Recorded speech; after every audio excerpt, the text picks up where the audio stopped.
সংবিধান সংশোধনে গঠিত বিশেষ কমিটি বর্জনের কারণে সংসদের ১৩ স্থায়ী কমিটির সভাপতির পদ হারাচ্ছে বিরোধী দল।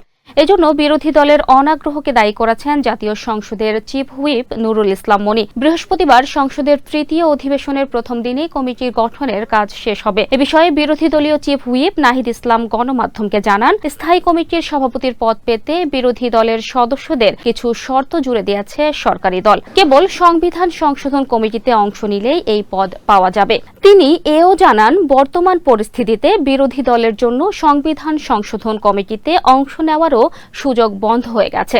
বিষয়টি নিয়ে জানতে চাইলে চিফ হুইপ নুরুল ইসলাম মনি বলেন, শর্তারোপের অভিযোগ সঠিক নয়।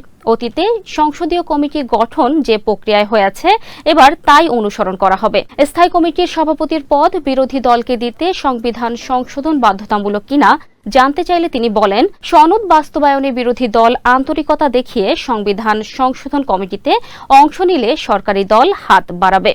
সংসদের অধিবেশনে কমিটি গঠন বা পরিবর্তন যে কোনো সময়ই সম্ভব।